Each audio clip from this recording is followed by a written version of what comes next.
Is there room for a pro-inclusive democracy movement in the U.S.? Well, it's essential, I would say.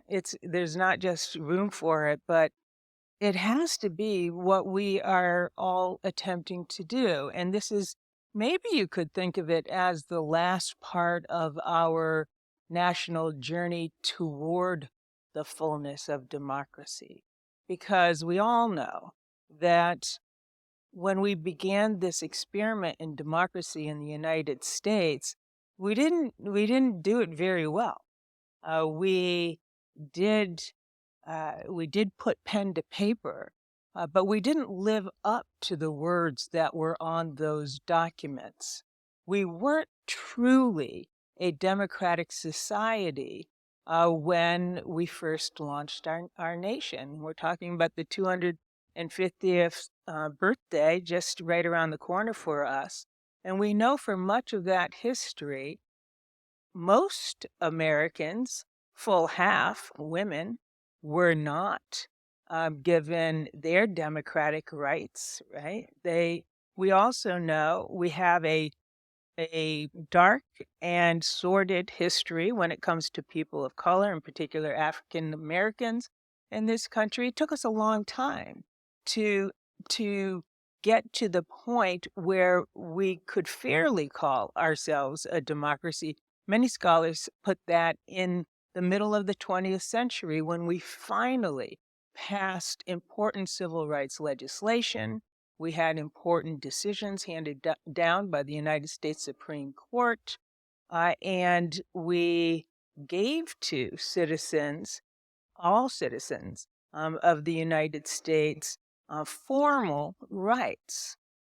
But now the signs that cause us to be in this room to begin with and be concerned about the state of our democracy tells us that we aren't there yet. And there is room, in fact, an urgency for this current generation of democratic leadership to get us the rest of the way there, to be alert to signs of creeping authoritarianism.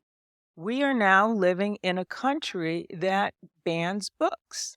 How comfortable can Americans who believe in a democratic society be with that reality?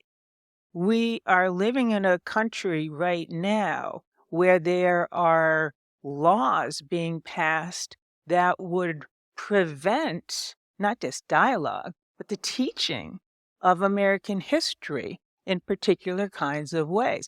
How comfortable are we as American citizens, today's leaders, with that current reality?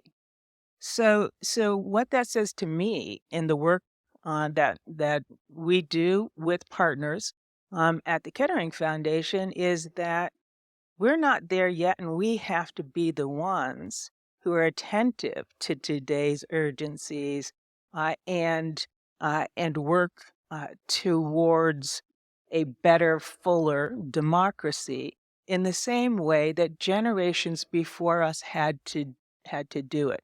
I think a lot about that statement we all are familiar with.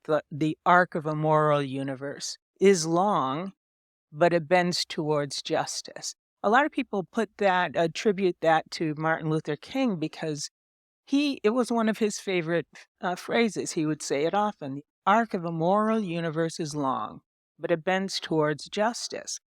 And I think about that today and wonder why we would believe that the arc of a moral universe bends towards justice. I think it's more accurate to say that it gets bent. It is bent by people who are attentive to the struggle. And when Martin Luther King said that, he was referring to a quote from an unknown abolitionist before the Civil War who were calling for the end of the institution of slavery.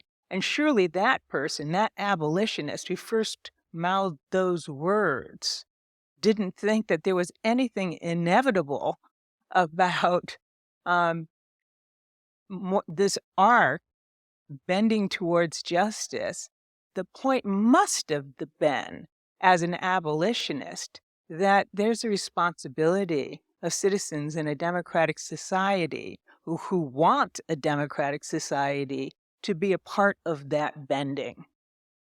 And I think that's what we have to be thinking about today, each and every one of us as citizens, is what can we do to be a part of bending that arc towards justice.